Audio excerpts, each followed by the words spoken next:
Inhalamos y exhalamos lenta y profundamente, aquietando el cuerpo físico, emocional, mental. Cadena de unión. Que los santos seres, cuyos discípulos aspiramos a ser, nos muestren la luz que buscamos y nos den la fuerte ayuda de su compasión y sabiduría. Hay una paz que sobrepasa el entendimiento. Mora en el corazón de aquellos que viven en lo eterno. Hay un poder que renueva todas las cosas. Vive y actúa aquellos que reconocen la unidad del ser. Que esa paz descienda sobre nosotros. Que ese poder nos eleve hasta que nos presentemos donde se invoca al iniciador único, hasta que veamos resplandecer su estrella.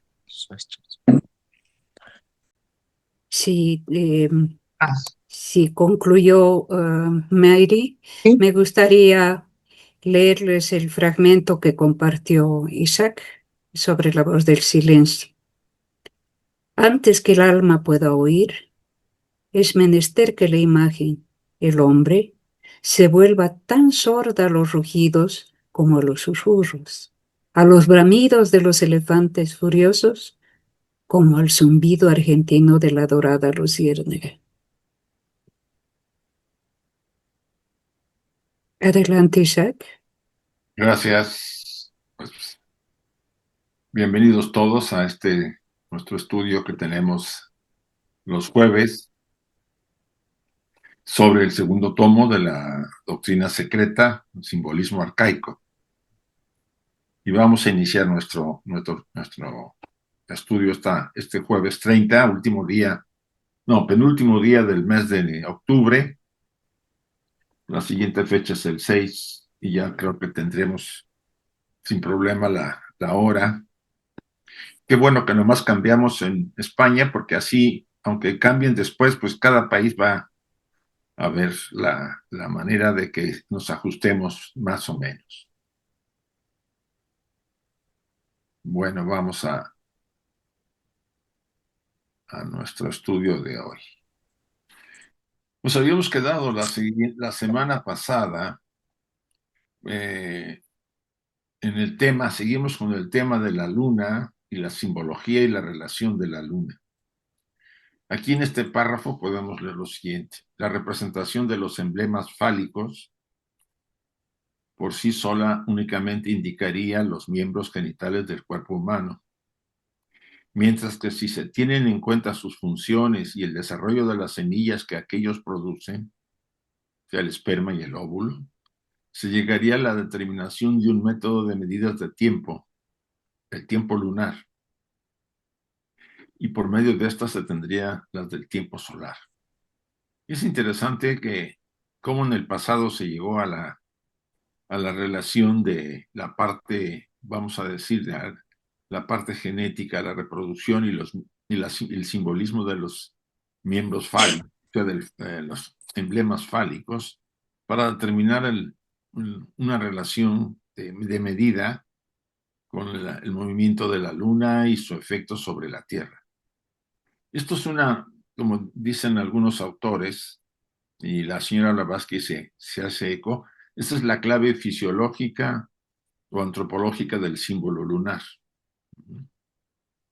Recuerden que ella nos ha dicho que casi toda la simbología, no solamente de la tradición oculta, sino de muchas obras o de varias obras religiosas, tienen 7 claves, ¿no? Hay la astronómica, la psicológica. En este caso estamos hablando de la fisiológica o antropológica, ¿no? De la relación de cómo se fijó en el pasado, muy antiguo, muy viejo, quizá fue de las primeras formas de medir el tiempo, con la relación con el proceso de reproducción del ser humano.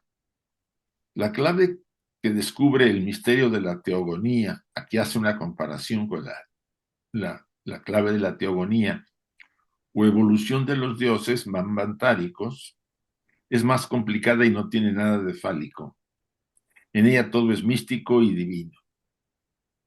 En el fondo, la señora Blavatsky da a entender que la medida del uso de los símbolos fálicos es materializar, es de disminuir mucho el valor y el peso que tiene, por ejemplo, el misterio de la teogonía y la evolución de los dioses, que es más divina y más superior.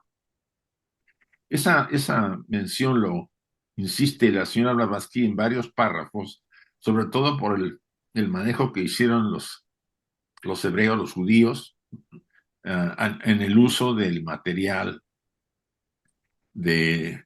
vamos a decir, las medidas de la luna o los movimientos de la luna, las fases de la luna y la relación con los símbolos fálicos. Pero los judíos, aparte de haber relacionado a Jehová directamente con la luna, como Dios generador, han preferido ignorar las jerarquías superiores. O sea, ya habíamos visto en las sesiones anteriores de que la tradición judía relaciona a Jehová directamente con la luna, por tener él una de las funciones importantes en la generación de seres. Cuando después de la etapa Lemur o durante la etapa Lemur, él participa como, vamos a decir, agente generador de vida en el planeta Tierra, junto con otros seres, no fue lo único, porque estaba poco habitada. Ese punto es interesante de analizar. En parte, el simbolismo yo he sacado de una sesión de la doctrina secreta del tomo del Antropogénesis, pues algunos elementos de este proceso. Los podemos ver más adelante si tenemos tiempo, pero nos puede sorprender la simbología. Recuerden que Jehová, como dice Blavatsky, y más adelante aparece en un párrafo, la mejor versión de Jehová, él es Vina, la tercera sefira del árbol sefirotal. Recuerden que la corona está formada, es el triángulo, ¿no?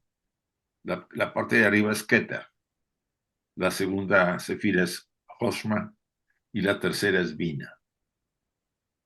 Pudiera utilizarse esos tres aspectos como los tres logos, ¿sí? Que usamos en la tradición oculta, pero había que ubicarlo bien, y eso espero que al final podamos ver. Entonces, repito el párrafo.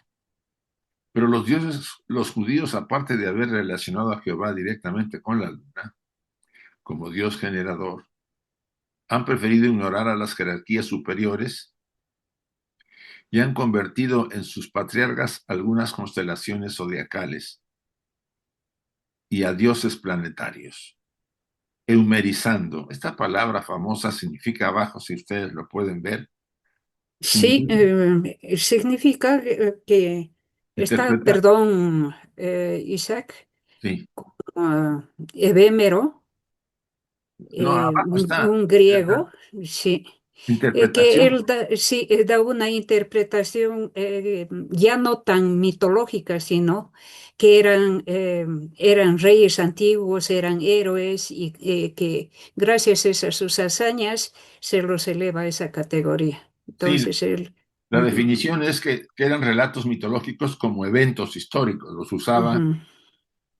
o explicar a los seres mitológicos como figuras históricas. ¿Sí? Es como, por ejemplo, se habla de Osiris y Isis dentro de un mito, pero también se habla también de que sí fueron seres que históricamente, bueno, por lo menos desde el punto de vista de la tradición egipcia, gobernaron en Egipto.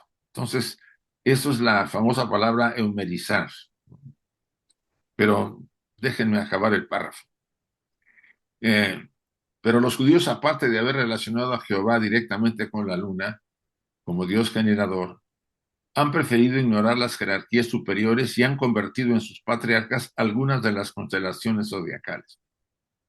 O sea, han numerizado a los patriarcas comparándolos con las constelaciones zodiacales y a los dioses planetarios, ¿no? Han hecho sustituciones, eumerizando de este modo la idea puramente teosófica y rebajándola al nivel de la humanidad pecadora.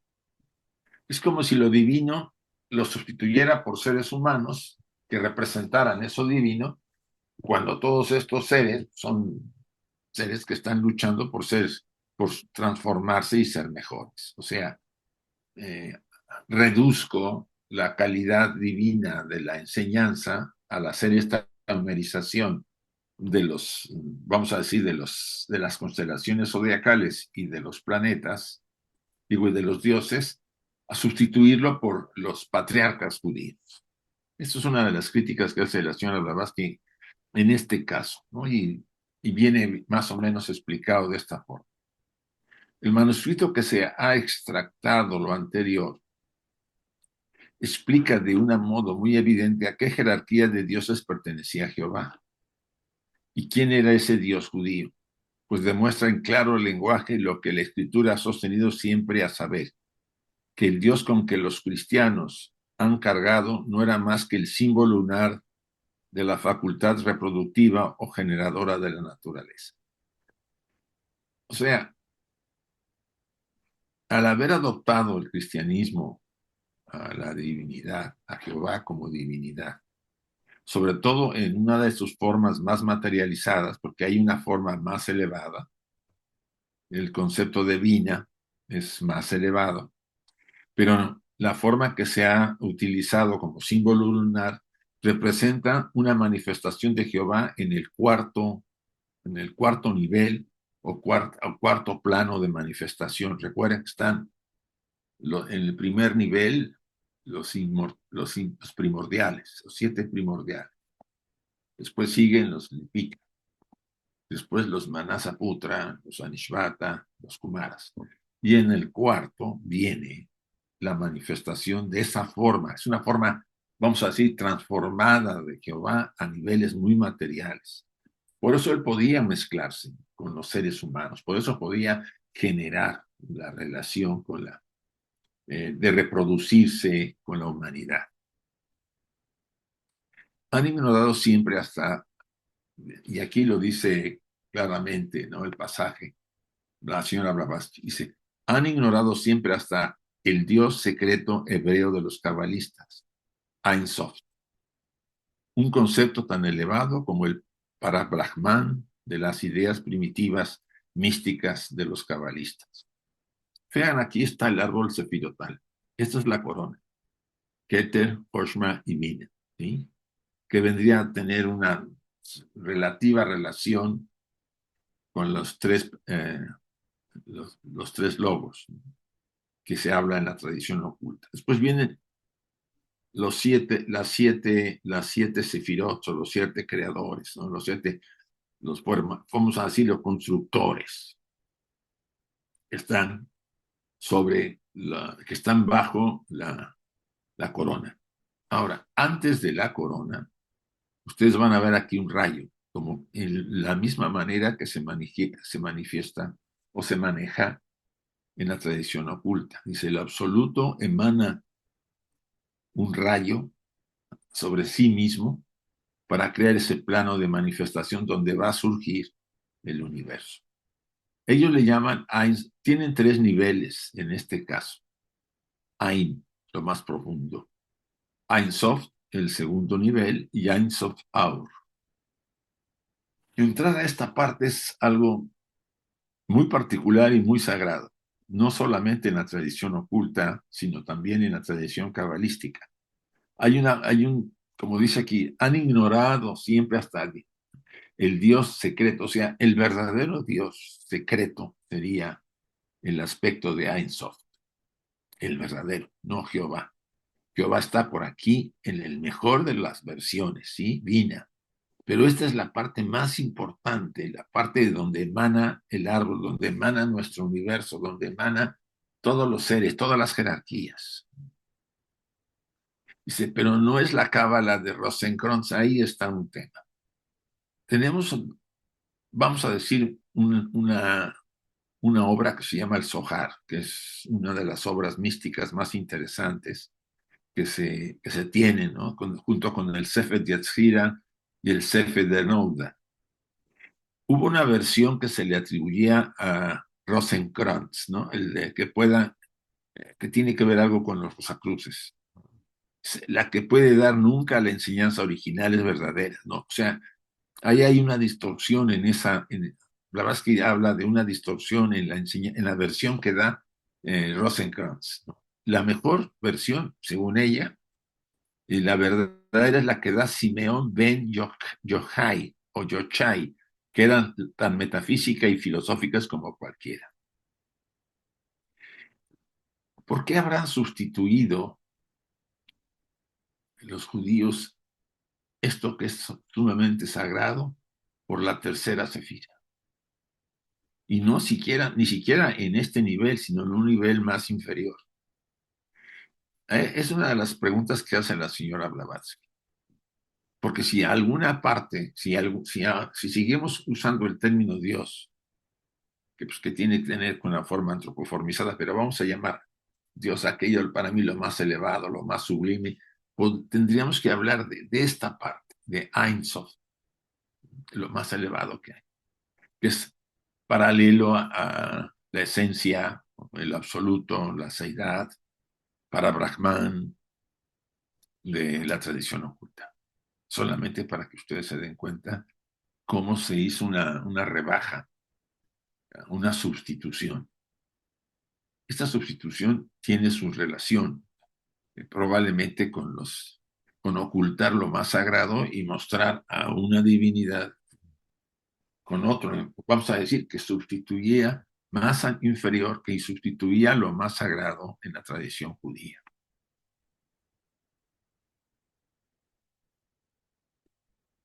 Yo saqué algo del señor Rabí Simeón Bar Yochai, el que vivió en el siglo II. Fue un prominente sabio judío de la era romana conocido como Rashbi. Fue un discípulo de Rabbi Akiva y un miembro de la generación de los Tanaítas, que sobrevivió a la persecución romana huyendo a una cueva con su hijo. Tradicionalmente se le atribuye la autoría del Zohar, la obra fundamental de la Cábala y del misticismo judío. A este personaje se le atribuye y no a Rosenkranz. Bueno, miren, ustedes saben bien cómo hay 2 o 3 versiones. A uno se le atribuye a él, otro se le atribuyen a Rosenkranz y hay otra que se le atribuye a un místico también español, que se dice que fue el que escribió el Zohar. Ahí es bastante complejo saber realmente quién lo hizo.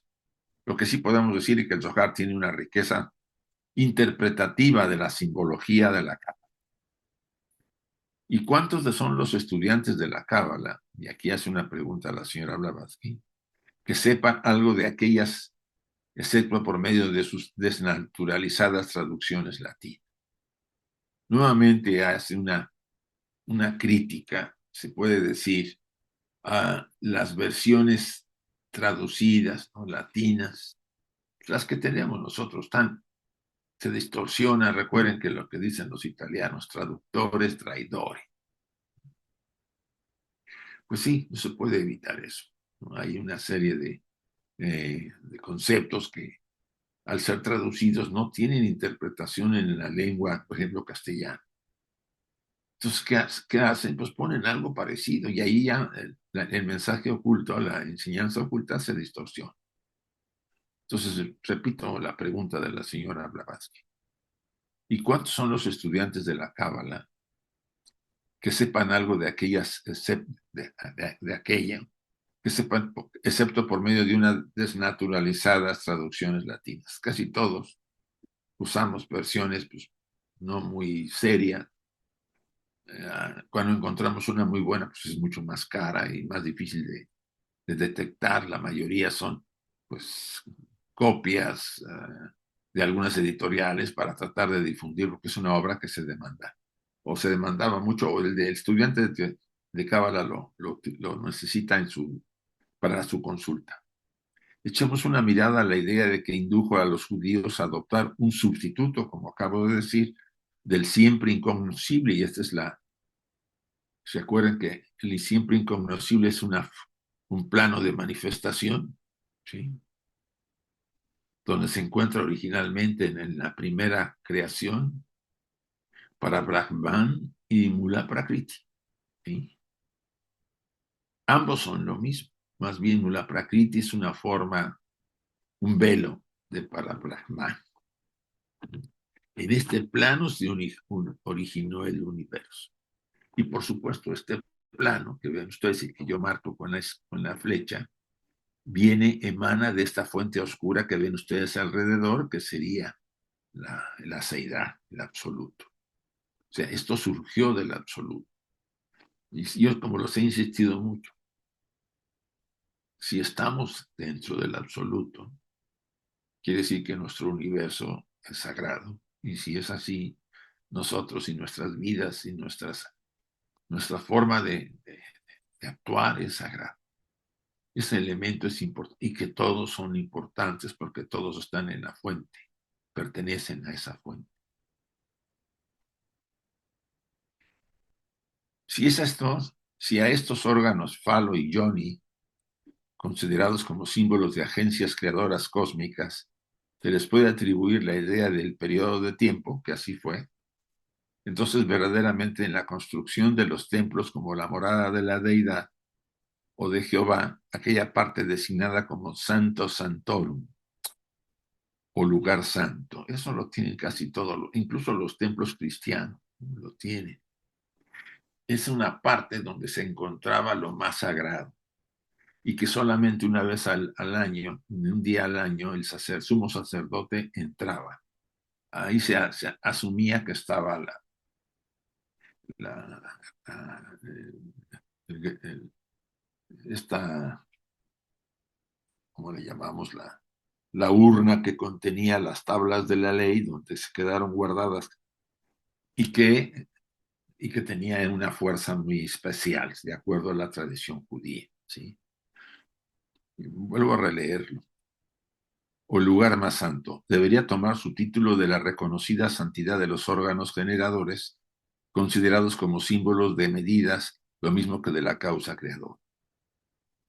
Si ustedes se fijan, en las iglesias cristianas, donde se guarda la urna con las hostias, es un espacio, como un cuadrado que tiene a veces una tela o se cierra. ¿No? Se mete la copa con las urnas. Ese sería el Santo Santorum en la tradición cristiana.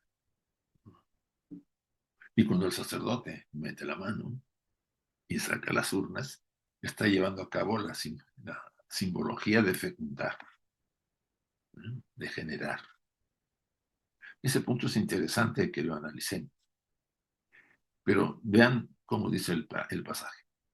Si a estos órganos, a falo y al yoni, los miembros masculino y femenino, considerados como los símbolos de agencias creadoras cósmicas, como los consideran los judíos, al comparar a Jehová con la luna, se le puede atribuir la idea de periodos de tiempo, entonces, verdaderamente en la construcción de templos como moradas de la deidad o de Jehová, aquella parte designada como Santo Santorum, o lugar más santo, debería tomar su título de la reconocida santidad de los órganos generadores, considerados como símbolos de medidas, lo mismo que la causa creadora. Es ahí donde está la gran diferencia y lo que hace la señora Blavatsky, la crítica a la tradición judía, ¿no? Que la han, no la han, pues la han disminuido, lo sagrado lo han disminuido a lo profano, a la reproducción de los seres humanos. Los símbolos elevados se han degradado a ser manejados como símbolos reproductores que mide el tiempo para la luna y que en lugar de tener a la divinidad Ein Sof como la suma más elevada, la deidad más elevada, si quieren verlo así, como una deidad, o como el ser más, o como aquello, se le degradó y se utilizó a Jehová. Y en el mejor de los casos, como dice la verdad es que Jehová es Bina. Es una sefira femenina, pero vamos a ir a más adelante. Entre los sabios antiguos existía un nombre, no existía un nombre, ni una idea, ni un símbolo de la gran causa primera. Entre los hebreos, el concepto directo de tal se apoyaba en un término negativo de comprensión que esta es Ein Sof, o el sin límite. Y ya viene aquí el comentario de este punto. Dice, porque es demasiado sagrada el Ein Sof, como es demasiado sagrado para Brahman, el absoluto. En los Vedas se menciona como aquello, es la causa eterna, y por lo tanto no puede denominarse la causa primera, término que implica a la vez la ausencia de causa. O sea, no puede haber causa primera, no se puede llamarle así. O sea, los Vedas le llaman aquello. La señora Blavatsky la seidad, el absoluto, ¿sí? La esencia, todavía esto más o menos puede ayudar para nuestra capacidad mental de poder comprender, pero no causa primera, porque entonces tiene un principio y un fin, ¿no? Y esto no tiene ni principio ni fin, es y sostiene nuestro universo, y está atrás de todo.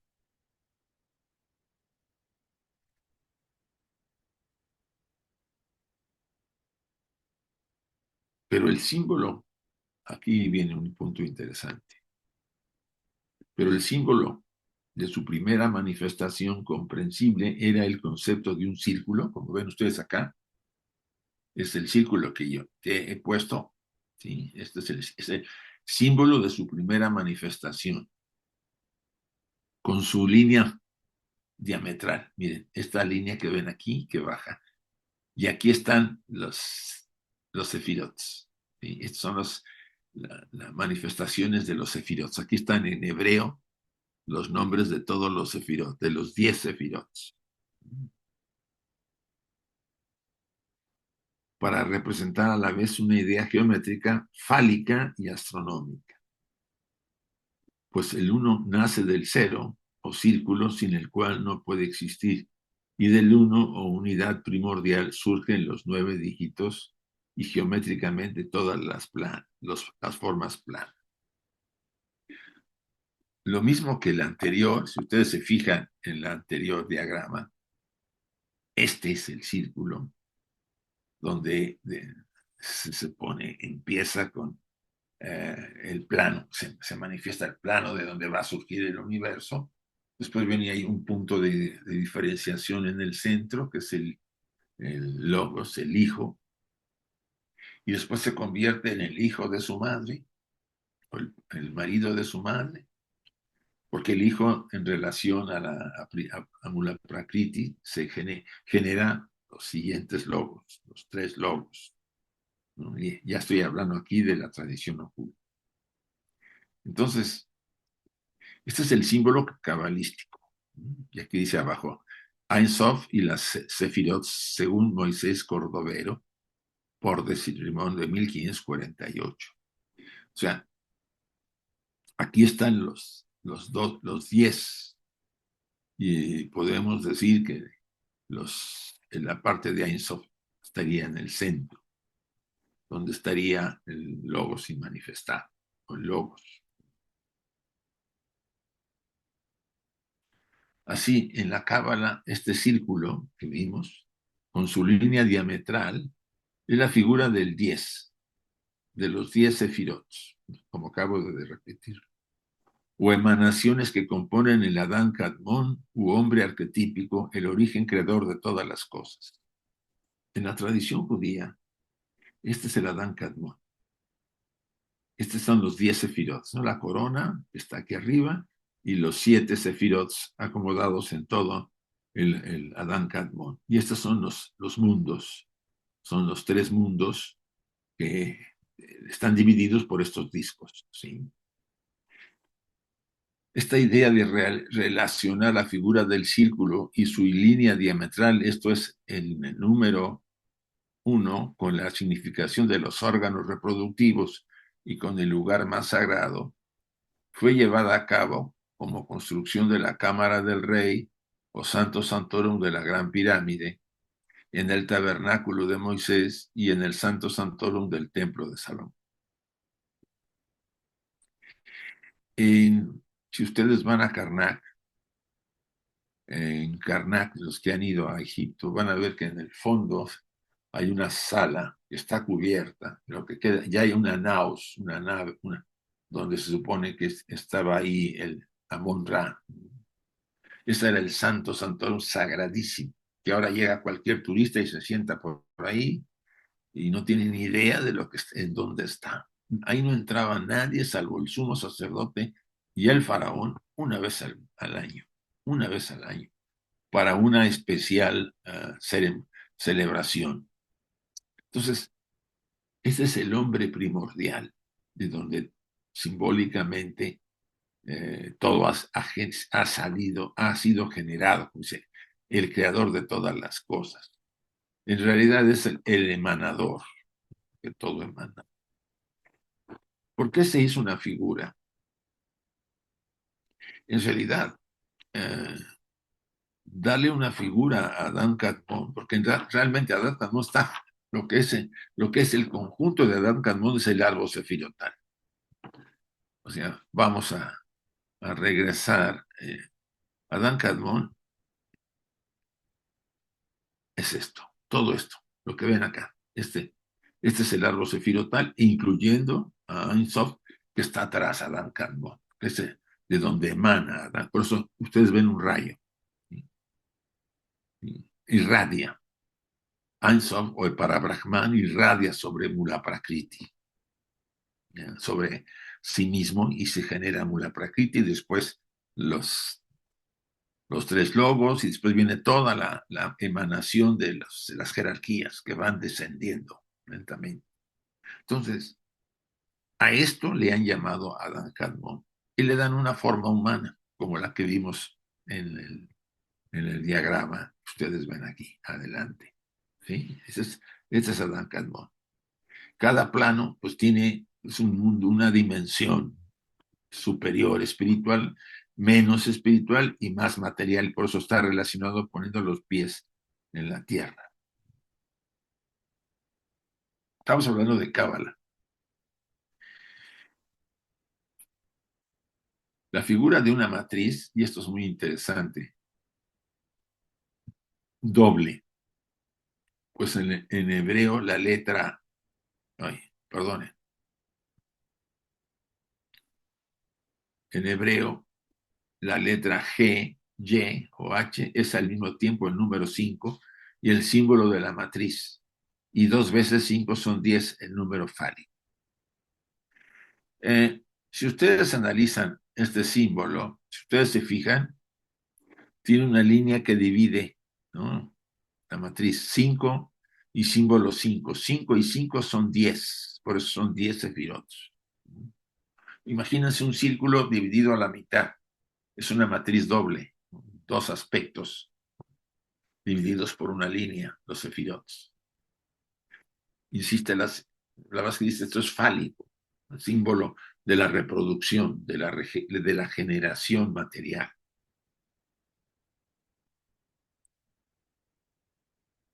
Esta matriz doble muestra también la dualidad de la idea llevada desde lo superior a lo espiritual hasta lo inferior o terrestre, y limitada a este último por los judíos. Quizá la forma de poder interpretar todos estos pasajes es que, y no digo que todos los cabalistas lo vean así, pero un tipo de estudioso o de individuos que manejaron el tema de la cábala redujeron lo sublime de la enseñanza a símbolos de reproducción muy bajos, muy de naturaleza, se puede decir. Y por eso Blavatsky dice, y no lo mismo con la evolución de las divinidades, de las jerarquías divinas, de los signos. O sea, esa es la gran diferencia, y eso persiste mucho y por supuesto el cristianismo ha heredado mucho de esa influencia porque se considera a Jehová como parte importante de todo este proceso. Por eso aquí se dice la figura de una matriz doble que está representada por la letra G. Es al mismo tiempo el número 5. 5 de un lado de la matriz y los 5 del otro lado suma 10, que es el símbolo del árbol sefirotal, ¿no? Los 10 sefirots. Entre estos, sin embargo, el número 7 ha adquirido el lugar más preeminente en su religión exotérica. Culto de formas externas y de rituales sin sentido, como por ejemplo su sábado, el séptimo día consagrado a su deidad la luna, símbolo del Jehová generador. Pues sí, si ustedes analizan, quitando a la corona Keter, Hoshma y Bina, quedan abajo 7 sefirot, ¿sí? Los 7 planos de manifestación, que entonces también los tenemos en la tradición oculta. Hay 7 partes. Si ustedes analizan el diagrama que tenemos aquí, me voy a ir a este diagrama, a ver. Miren, aquí está. Aquí está la Seidá, Ein Sof, vamos a llamarlo así.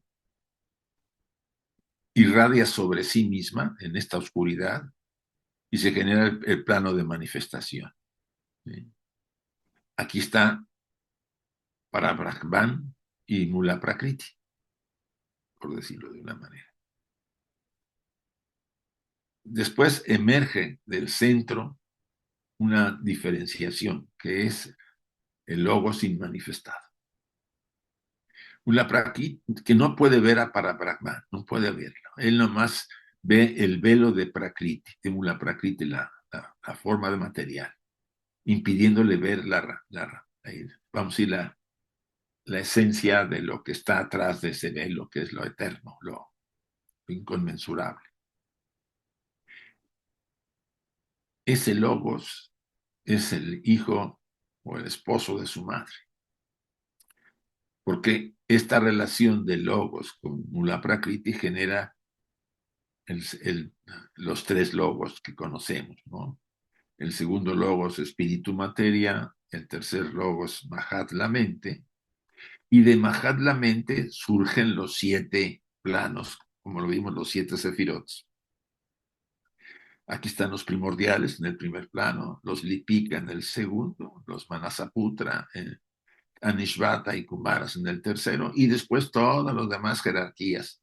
Ya está en este plano de generación, es donde la forma modificada de Jehová, ya muy materializada, participa en la generación de seres humanos. Utilizo este diagrama que puede ser que nos expliquemos mucho mejor.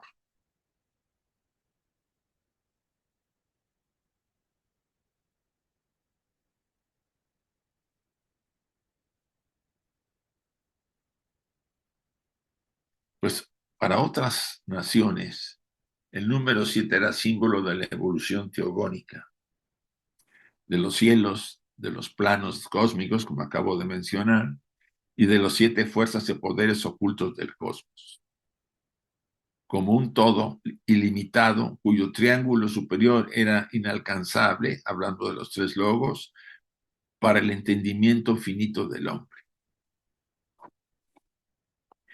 Esta parte es importante que la repasemos. ¿Sí? Pues para otras naciones, no la hebrea, sino otras naciones, el número 7 era el símbolo de la evolución teogónica, ¿no? De los 7, ¿no? 7 primordiales, 7 lipicas, 7 manasaputras, jerarquías, anishvatas, kumaras, y todos van bajando en grupos de 7, ¿no? Esa es la evolución teogónica de los dioses en los cielos. De los planos cósmicos, pues también son 7 planos hasta llegar al nuestro, pasando. Y de las 7 fuerzas o poderes ocultos del cosmos, que también están mencionados en la tradición oculta, como un todo ilimitado, o sea, era todo un todo unificado, homogéneo, ¿sí? No está separado, está todo uniformemente homogeneizado. Quien separa es la mente del ser humano, quien ve esta creación magnífica que tiene nuestra mente divina, mente universal, para ver el mundo como lo vemos, cuyo triángulo, y aquí repito otra vez, superior, o sea, la corona que hablamos de la, era inalcanzable para el entendimiento finito del hombre. Siempre los tres logos fueron inalcanzables. Nosotros tenemos la influencia de esos tres logos, porque tenemos a los siete a continuación, los siete, vamos a llamarlo así, los siete principios, que son los que nos identifican con los siete sefirot, los siete principios, y tenemos, vamos a ponerlo así, ¿no? Atma está más ligado, Atma, con el triángulo, que también está en nosotros. Por tanto, mientras otras naciones se ocupaban en su forzosa limitación del cosmos en el espacio y en el tiempo, solo del plano septenario manifestado, los judíos reconcentraron este número únicamente en la luna y basaron sobre esta todos sus cálculos sagrados. Esto es una... Vuelvo a repetir el pasaje, si se fijan. Por lo tanto, mientras otras naciones se ocupaban en su forzosa limitación del cosmos, en el espacio y el tiempo, ¿sí? Porque había, no sé, primero el cosmos que estamos hablando es el sistema solar. Y esta limitación del cosmos en el espacio era la que utilizaban otras naciones para hacer sus calendarios y sus medidas en el mundo en que se movían. Pero el tema de la luna y su relación con las medidas y con la reproducción está en todos los pueblos. Los mayas lo tienen, los egipcios. O sea, no hagamos tampoco algo especial en los judíos. Lo tienen todos. Lo que pasa es que ellos degradaron, según Blavatsky, esos símbolos sublimes a formas muy materiales. Solo del plano septenario manifestado, los judíos reconcentraron en este número únicamente en la luna y basaron todos sus cálculos sagrados en ella. Por eso vemos que el pensador autor del manuscrito citado observa la siguiente respecto a la metrología. Dice, si se multiplica 20.612 por 4 tercios, el producto dará una base para la determinación de la revolución media de la luna. Y si este producto es multiplicado de nuevo por 4 tercios, el resultado proporcionará una base para encontrar el periodo exacto del año solar medio. Esta fórmula siendo de grandísima utilidad para hallar los periodos astronómicos del tiempo. O sea, no se quiere negar que esta fórmula funcione para dar ciertas medidas, ¿no? La revolución media de la Luna y los periodos del año exacto del Sol, ¿no? Y en ese sentido, pues, como yo le insisto, la simbología que se está tratando de transmitir es que uno puede degradar los símbolos o darle a los elementos superiores o degradarlos a los elementos inferiores. Recuerden que los símbolos, por ejemplo, vamos a hablar de la serpiente. La serpiente no se puede interpretar solamente como símbolo erótico, ¿no? Como algunos se interpretan en la psicología. Si la serpiente tiene una posición de elevación o la que estaba tiene una diferente posición de energía, se interpreta como positiva. O sea, todo símbolo tiene luz y oscuridad, si quieren verlo así. Y no se podía negar que la simbología de Jehová estaba ligada también a la oscuridad. De ahí quizá la forma de moverse él en el desierto con los judíos, cuando ellos pues cometían lo que hace un niño, ¿no? Por inmadurez, pues adorar o robarse mujeres de otros pueblos o adorar otros ídolos o lo que fuere. la historia de sus 40 años. Este número doble, macho-hembra, es también simbolizado por algunos ídolos muy conocidos, por ejemplo, Ardhanari Ishvara, la Isis de los indios, Eridanus o Ardán, o el Jordán hebreo, o la fuente del descendimiento. La presentan sobre una hoja de loto flotando en el agua, pero la significación es que es andrógina o hermafrodita, que es el falo y el yoni combinados, el número 10, la letra hebrea Yod y el contenido de Jehová. Ella, o más bien él, da los minutos del mismo círculo de 360 grados. Aquí se hace una comparación con la tradición india, ¿no?, de la misma simbología. Que por eso hay una parte exotérica y una parte esotérica. En la enseñanza ustedes van a encontrar en muchas tradiciones y mitos la parte erótica, la parte más material, la que se ha hecho descender a esos sublimes símbolos a la materialidad. Pero también está la enseñanza de la parte oculta, que es la que mantiene esos símbolos sagrados de forma superior o en los niveles divinos. Eso es inevitable. Pero aquí la autora, la señora Blavatsky, insiste en que no nos vayamos solamente con un aspecto, sino que seamos capaces de percibir los dos aspectos y entenderlo, porque yo comprendo que ha de haber cabalistas que están en esta situación, ¿no?, de considerar como se habla exotéricamente, pero ellos saben que esotéricamente son símbolos sublimes, por conveniencia, por ocultar el conocimiento a la gente que no tiene, a la gente que no debe tener acceso, porque ya saben, ¿no? Es secreto, es solamente para los elegidos o para los que se han iniciado, etcétera, etcétera. Eso está muy, muy compenetrado en casi todas las tradiciones. Jehová es y aquí viene, ¿no?, es en el mejor de sus aspectos, es Vina, como lo acabo de decir, la tercera Sefira, y es femenina, la gran madre mediadora, superior, el gran mar o Espíritu Santo. Y por lo tanto es más bien un sinónimo de María, la madre de Jesús, que de su padre, siendo esta madre la madre latina, el mar. Significa también aquí Venus, la estrella del mar o la estrella del mar. Repito otra vez este simbolismo, muy, muy importante. Jehová en el mejor de sus aspectos es Vina, la madre mediadora superior, el gran mar, el mejor de sus aspectos, porque hay en los más bajos de sus aspectos, pues ya vieron lo que les he explicado. Él entró a la reproducción de los seres humanos y, por supuesto, hay mucho que decir de ese tema si nos da tiempo. El gran mar o Espíritu Santo. Y por tanto es más bien un sinónimo de María, la madre de Jesús, que es de su madre, que de su padre, siendo esta madre la madre latina. El mar significa también aquí Venus, la estela del mar. Ese tema del hijo,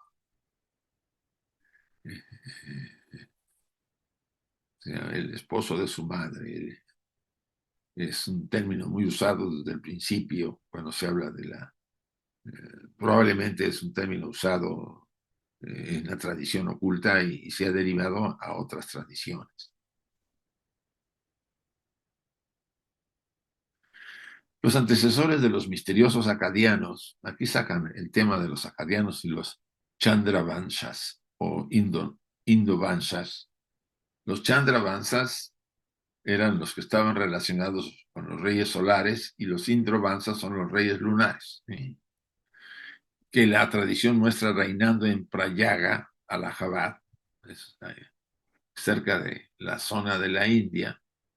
Edades antes de nuestra era, habían venido de la India y llevado consigo el culto de sus antepasados, o sea, de Soma y de su hijo Buda, que después fue el mismo de los caldeos. O sea, para que vean ustedes Aquí la señora Vázquez trata de demostrar la herencia de todo este conocimiento que se trasladó de la India, de la zona de la India, al Medio Oriente. O sea, podríamos hablar mucho de este tema, pero mucho de el gran conocimiento que se tiene en las tradiciones del Medio Oriente, o sea, los caldeos, los asirios, los fenicios, los hititas, incluyendo a los egipcios en un momento dado, tienen influencia de la India, de estos grupos misteriosos o acadianos. Por lo menos en este párrafo así se habla. En el mapa ustedes pueden ver una antigua distribución de los imperios que habitaron y gobernaron la India, ¿no?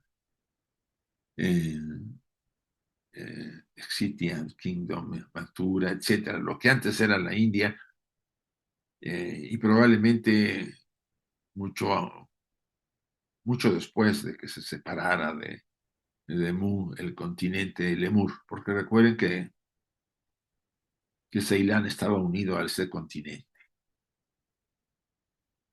Sin embargo, semejante culto, aparte de la astrolatría y la heliolatría populares, no era en modo alguno idólatra. En todo caso, no lo era más que en el símbolo católico romano moderno, que se relaciona a la Virgen María, la magna mater de los sirios y griegos, con la luna. Pues sí, ustedes ven a María sentada y la media luna en los pies. Ahí están identificando a María con toda esta simbología. La madre, la tercera sefira, digo la tercera, sí, la tercera sefira de la corona. Miren, hay muchos elementos que aquí se mezclan. La simbología es muy rica y, por supuesto, entender la doctrina secreta, tenemos que despertar estos elementos simbólicos y su interpretación para entenderlo más. En la antigüedad mucho se ha tomado de los pueblos antiguos, de los pueblos, entre comillas, idólatras, para que las tradiciones en Occidente monoteístas se formaran, sobre todo el cristianismo y el islam y los hebreos, ¿no? El judaísmo. O sea, sobre todo el cristianismo tiene muchos elementos de de los pueblos paganos, ¿no? De la María, de la Isis, sosteniendo al niño, como aquí se ve a María, símbolo de la Magna Mater, la Madre Magna, la más grande, que también la tenían los sirios y los griegos, y está relacionado también con la luz.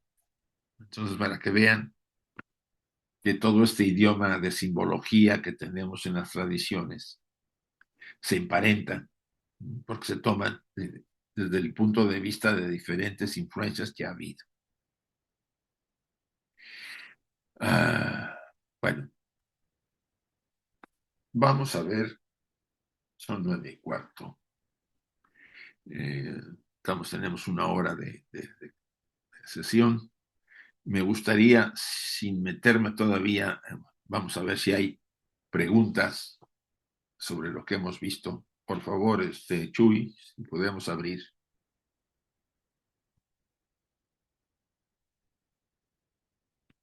Para ver si hay preguntas. Están abiertos los micrófonos.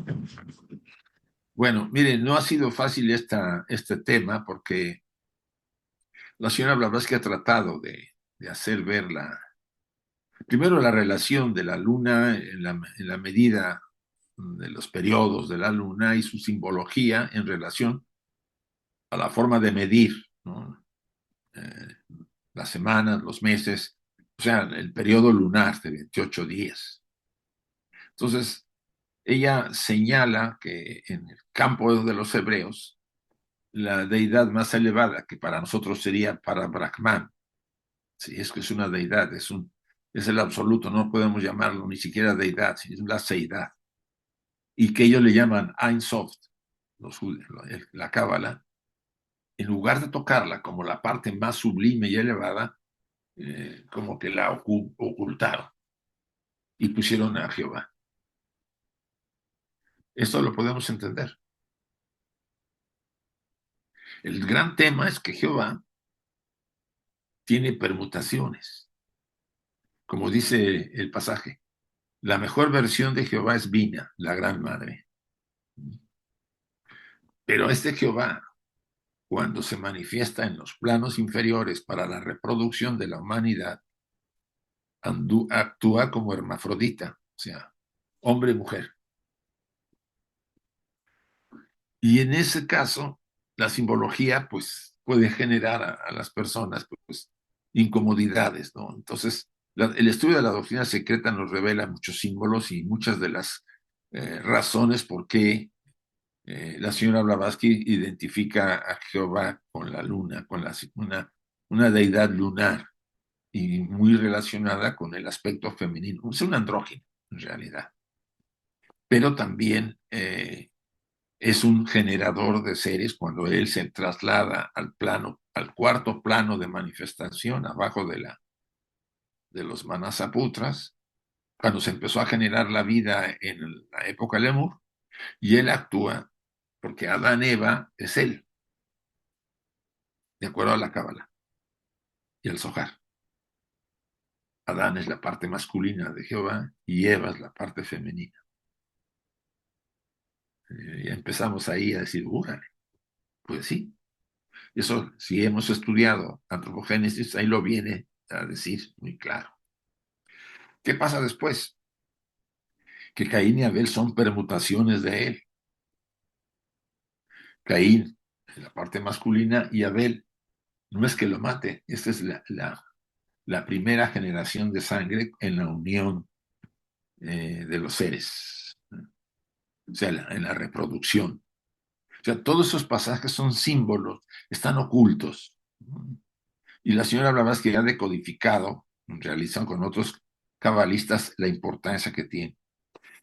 Pero adentrarnos en esto, y yo no sé si ustedes lo han estudiado, adentrarnos en esto puede remover en muchos casos ciertos aspectos, y yo preferiría, si en algún momento ustedes lo quieren, que habláramos directamente de eso, pero específicamente sobre ese tema.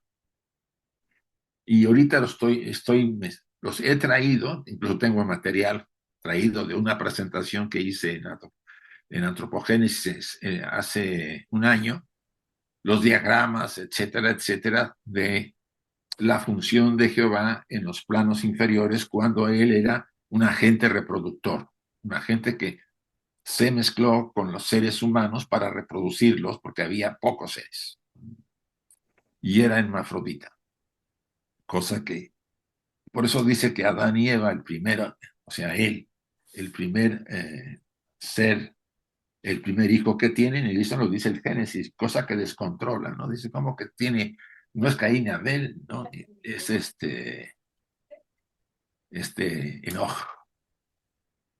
No, perdón, Set. Set es su primer hijo. Y Set es el padre de Enoch, o el primer hombre realmente heterosexual a finales de la raza Lemur. O sea, para que vean lo que hay tras de la simbología del libro del Génesis. Pero bueno, vamos a dejar a Guille, por favor. Eh, uh, Tratando de entender, ¿podría ser Jehová una jerarquía de pitris lunares, de los que vinieron a poblar la tierra? Pues en cierta forma sí y no. Sí, dado que es una jerarquía lunar, ¿no? Te puedo decir que sí. En su forma más elevada ya vimos que es un símbolo muy particular, ¿no? Es muy elevado ese símbolo. Pero en su forma más material podríamos hablar que es una jerarquía lunar que participa en la generación de los seres humanos. Cuando el pasaje bíblico dice, y los hijos de los dioses viendo A las hijas, a las hijas a de las la tierra, mujeres. Sí. las tomaron y tuvieron con ellos hijos y fueron instructores y gigantes y no sé cuántas cosas dice el Génesis. Entonces, Sí, podríamos decirlo de cierta manera para que se entienda, pero hay que ajustar cosas ahí. Claro, en un aspecto, digamos, más bajo, y en un aspecto más elevado, como el Padre del tercer mundo, logos, como el tercer simbólica. logos, como el Dios creador, Mira, ¿podría no, ser como Zeus? no. No, En primer allá, lugar, Vina es femenina. allá. Yo diría que es el aspecto luz-oscuridad. Acuérdate que está primer logos, segundo logos, luz y oscuridad, el tercer logos, Mahat, la mente. Eh, Hoshma sería la mente. Para mí, Vina es el bien y el mal. Ya, Por eso correcto. se presenta a Jehová como Jehová Satán. Ajá. Miren, aquí tenemos en contra algo. La educación que hemos recibido, sobre todo religiosa, y los prejuicios que a veces puede haber en algunos para verlo de una manera muy diferente. Pero tiene razón en cierta manera, es como una jerarquía lunar que participa en la generación de seres humanos cuando era necesario, porque también hay una jerarquía de los hindúes que tiene un nombre, ¿no? De hijo de Brahma. Participa en la reproducción también de seres humanos. O sea, no son los únicos. No. Gracias, A ti, Guille. Isaac, gracias. Sí, el tema tiene lo suyo, tiene cola. Y yo no me quise meter más porque, vamos a decir, siempre a romper a veces con alguna imagen que uno tiene, a algunos les cuesta trabajo. Y este pasaje, Blavatsky se despacha, pero yo he tratado de reducir algunas cosillas por lo mismo, para ir poco a poco viendo la simbología que está tras esto.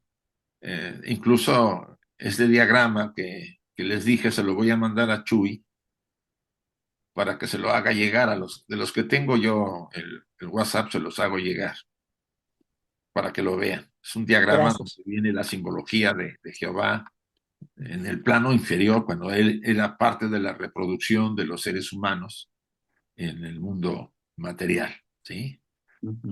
Que es parte de la antropogénesis, ¿sí? Yo eso lo vi hace un año.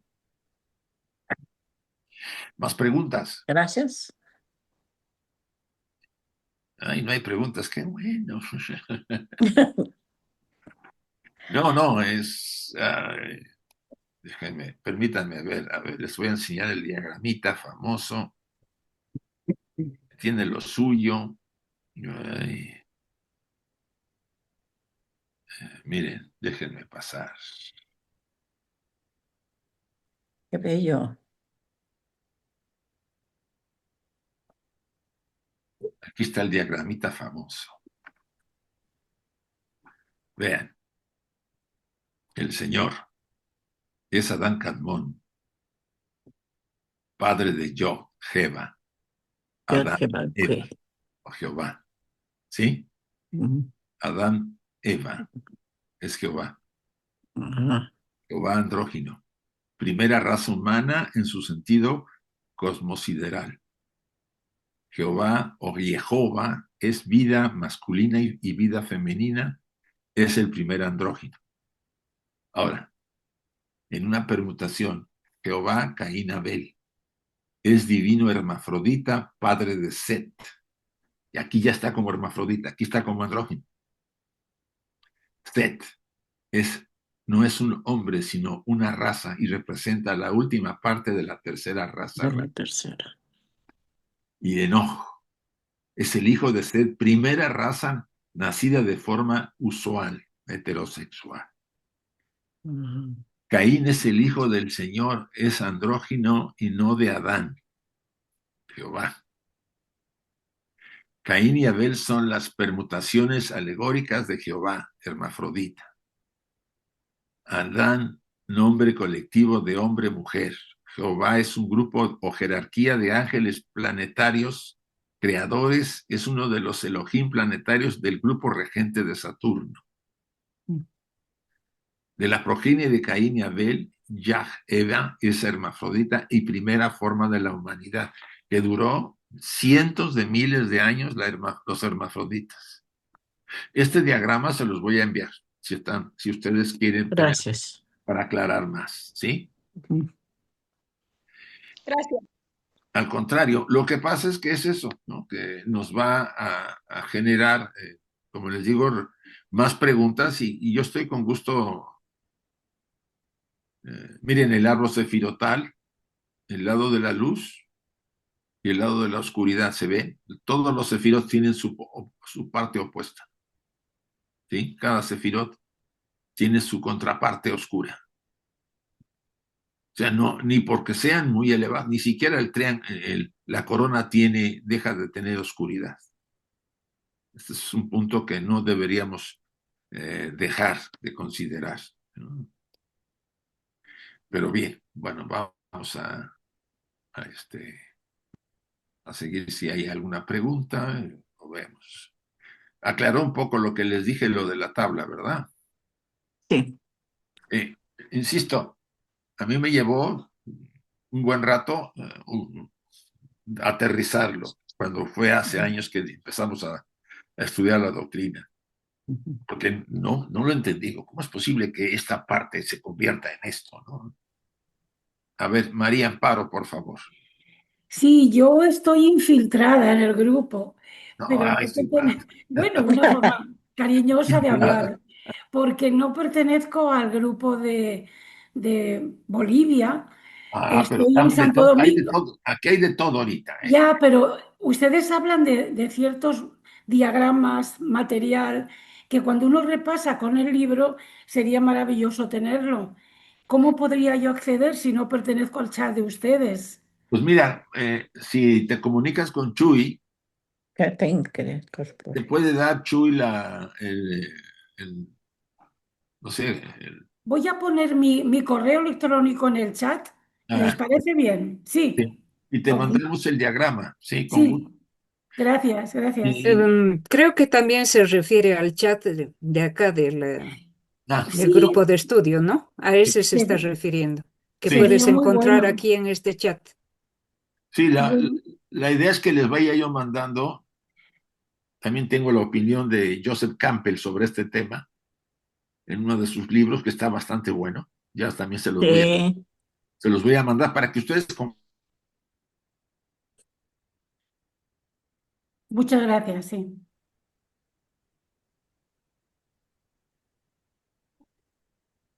no hay Estás... preguntas. Qué bien, eso me encanta. Es que ya tengo Mm. del otro grupo siempre a Salomón y compañía. Me dan unas.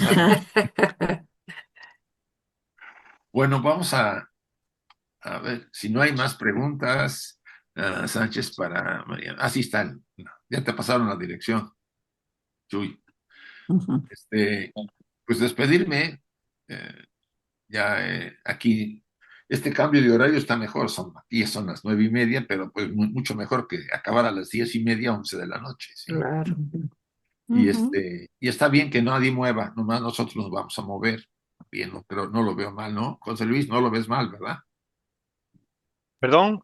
No lo ves mal el cambio de horario a las 8. Bueno, a mí yo he llegado ya con tu sesión empezada, Isaac, porque nosotros tenemos la reunión de 6:30 a 8:30. Mira, Entonces he salido disparado para acá y me he Ujú. incorporado un poquito tarde en tu bueno, sesión. Luego veré la grabación y la verdad es que lo que estabas comentando de Jehová y todo esto que has relacionado. eh, no he llegado con tiempo para repasar y prepararte alguna pregunta que tenía por ahí, pero en la próxima te la hago. sí, no, yo les Porque mando hay un material muy, muy interesante, hay una relación muy interesante con todo lo que estabas diciendo y con este tipo de cosas de la raza y demás. Y, y me parece que escuchar algunos comentarios de tu parte que llevas tanto tiempo trabajándolo es muy oportuno para aclarar algunas ideas que siempre andan dando vueltas y cuesta trabajo a veces hacer ese... sí, eso es una de las cosas que Blavatsky busca cuando te toca, por ejemplo, la cábala, ¿no? A Mm, veces toca la gnosis primitiva, es que tú seas capaz de hacer un ensamble y te quede más clara la idea. mm, Yo cuando di apenas lo de la gnosis de Pistis Sofría, me quedó muy claro que que Pistis Sofía es el alma del mundo, y desde el punto de vista microcósmico, o sea, a nuestro nivel, ella es la dadora de nuestras almas. ¿Sí?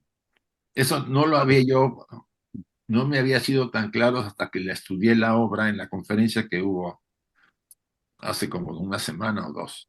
Pero bueno, así es el tema. Y les voy a mandar el diagrama y la siguiente sesión, ¿les parece? Podemos ver preguntas al principio, desde el principio, sobre ese tema, porque tengo incluso varias transparencias sobre el mismo tema.